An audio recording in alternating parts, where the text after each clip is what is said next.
Did you know that over the past year, several countries have expressed their desire to join BRICS, including Mexico, Indonesia, and Nigeria? And what challenges and domestic issues within the White House are potentially paving the way for these new countries to seek BRICS membership? Is this a reflection of a changing global order or a response to perceived vulnerabilities in established Western alliances? Join us as we delve into the motivations behind this growing interest and examine how this shift in global alliances could impact the balance of power. Let's uncover the facts. To better represent the Global South and offer an alternative model to the Group of Seven, the foreign ministers of the BRICS group of major developing countries will come together in South Africa on June 1 to June 2nd to speak about pushing geopolitical issues, including the bloc's first expansion in over a decade. Ambassador Anil Suklal of South Africa said in an interview that the BRICS leaders will discuss the formal and informal membership applications submitted by at least 20 countries and the modalities for future growth at their summit in Cape Town. The proposed extension, which was first proposed by China while it chaired the group last year, would expand representation from countries in Africa, Latin America, the Middle East, and Asia. Countries like Egypt, Nigeria, Mexico, Iran, Indonesia, Turkey, and others are on the list of interested states. Suklal said, "This is positive news for the bloc, as it demonstrates the confidence of the Global South in the leadership of our group," adding that measures to expand trade in local currencies will also be part of the talks. There are about 100 companies that make up what is called the Global South, and many of them are developing and not allied with any major power. However, Suklal argues that most of them remain sidelined in terms of global decision-making. This is why the BRICS is working to establish a more inclusive international order that addresses the existing fault lines on the global, geopolitical, geoeconomic, and financial architecture. This, the envoy explained, is evidence that these countries want to have a greater say in the evolving global architecture. To better discern what is in their best interest, they would like to see a multipolar, multicultural, and multi-civilizational world that is not dominated by one or two hegemons.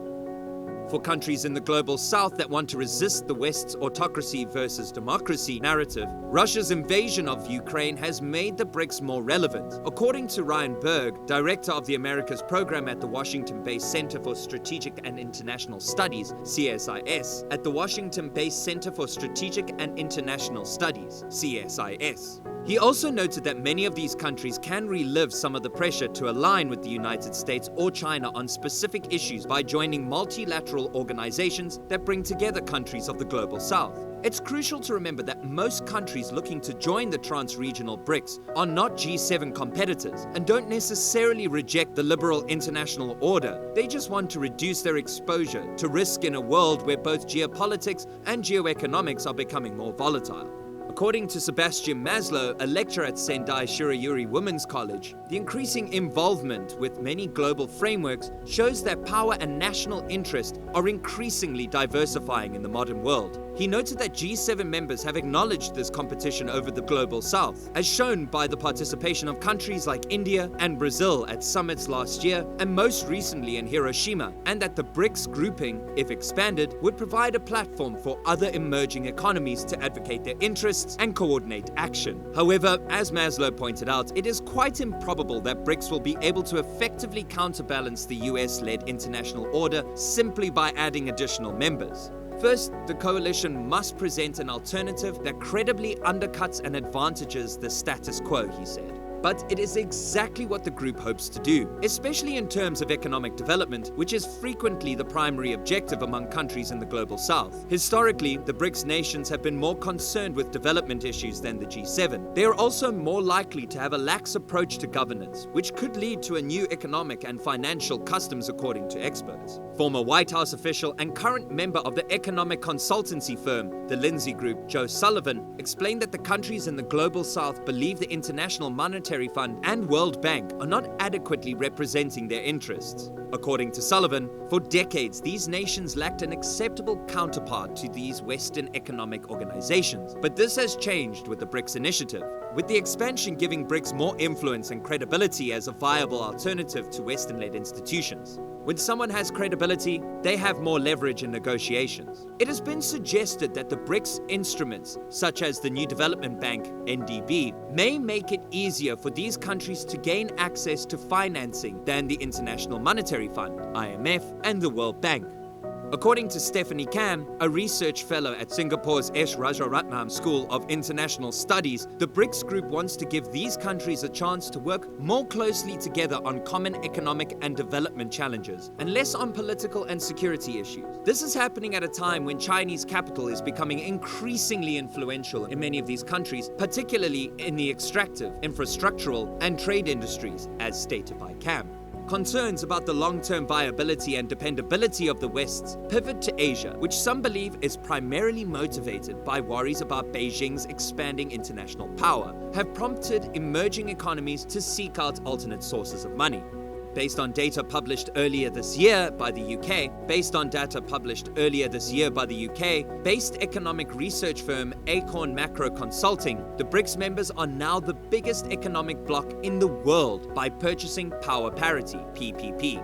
With a 35.1% share of the world GDP, PPP, compared to 30.7% for the G7. This gap and the BRICS' economic influence are both likely to widen in 2016. This is especially true if additional countries join the BRICS. However, the group realizes that it must lessen its reliance on the US dollar if it is to be taken seriously as an alternative economic development model. Berg adds that the BRICS countries are lobbying for a dollar-free global economy because they would like to have more policy leeway in a multi-reserve currency system. For example, India's capital city of New Delhi has monetary settlement pacts with at least 18 countries, including Russia. Trade in Chinese yuan has been made possible due to currency swap agreements struck with Beijing by countries like Brazil and Argentina to lower the cost of bilateral trade and lessen their vulnerability swings in the value of the US dollar. The NDB head and ex-Brazilian president Dilma Rousseff announced in April that the bank would begin making at least 30% of loans in member states' domestic currencies, marking a shift away from the US currency. It's about financial independence and sovereignty, Suklal explained. More resolve over investments, commerce, and funding sources is desired by these nations. They are not constrained to a single monetary system or lender, he went on. Perhaps more importantly though, BRICS nations know that they are susceptible to US sanctions because of the present dollar-based payment system. As an illustration, after Russia was hit with Western sanctions for its invasion of Ukraine, trade between Moscow and Beijing substantially rose, but only in local currencies. Reducing reliance is important for China because it would aid in internationalizing the yuan and lessen the impact of US sanctions on the world's second largest economy at the time, when Beijing is engaged in a rising geopolitical confrontation with Washington.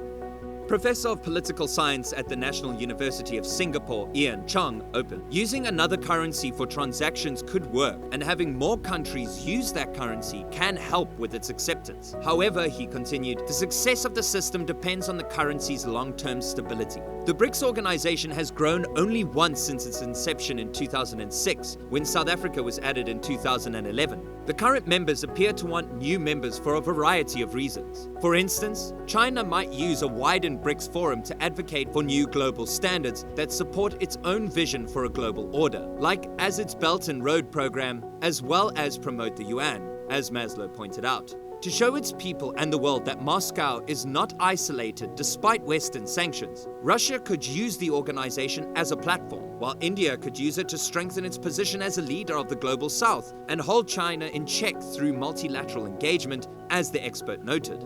However, significant difficulties lie in wait. Expanding BRICS would show how popular it is, but it could water down the advantages of being a member. Consensus on critical issues may be much harder to achieve in the bloc than in the purely democratic G7 as a result of the rising diversity of political and economic systems inside the bloc. When the group's leaders get together in August for their annual summit, both of these topics will certainly be on the agenda. Around all this chaos, one thing is certain. The world order is undergoing a profound transformation. The shifting dynamics within the White House have created a window of opportunity for new countries seeking to align themselves with the influential BRICS alliance.